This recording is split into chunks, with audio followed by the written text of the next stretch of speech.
एक कौवा था। वह एक किसान के घर के आंगन के पेड्डी एज पर रहता था। किसान रोज सुबह उसे खाने के लिए पहले कुछ देकर बाद में खुद खाता था।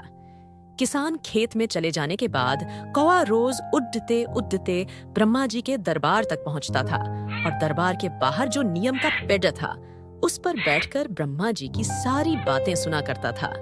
शाम होते ही कौवा उड़ता हुआ किसान के पास पहुंचता और ब्रह्मा जी के दरबार की सारी बातें उसे सुनाया करता था।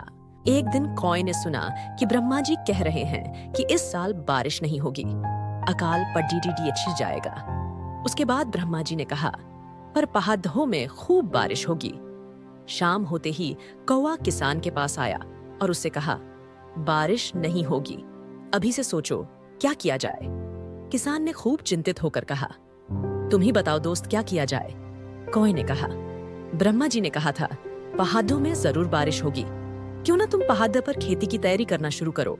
किसान ने उसी वक्त पहाड़ पर खेती की तैयारी की।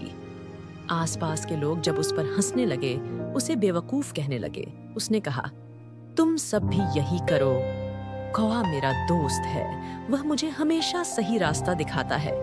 पर लोगों ने उसकी बात नहीं मानी, उस पर और ज्यादा हंसने लगे। उस साल बहुत ही भयंकर सूखा पड़ा था।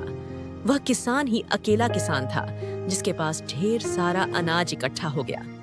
देखते ही देखते साल बीत गया। इस बार कौवे ने कहा, ब्रह्मा जी का कहना था कि इस साल बारिश होगी, खूब फसल होगी, पर फसल के साथ साथ ढेर सारे कीड़े पैदा होंगे और कीड़े सारी फसल के चौपट कर देंगे।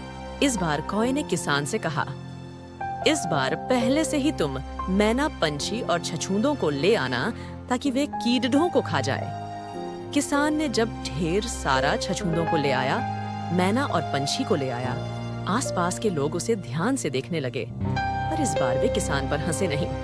इस साल भी किसान ने अपने घर में ढेर सारा अनाज इकट्ठा किया।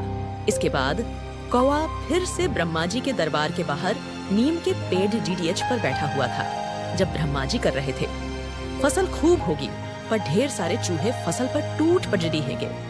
कौवे ने किसान से कहा, इस बार तुम्हें बिल्लियों को न्योता देना पड़ेगा। एक नहीं, दो नहीं, ढेर सारी बिल्लियां। इस बार आसपास के लोग भी बिल्लियों को ले आए। इसी तरह पूरे गांव में ढेर सारा अनाज इकट्ठा हो गया। कौवे ने सबकी जान बचाई।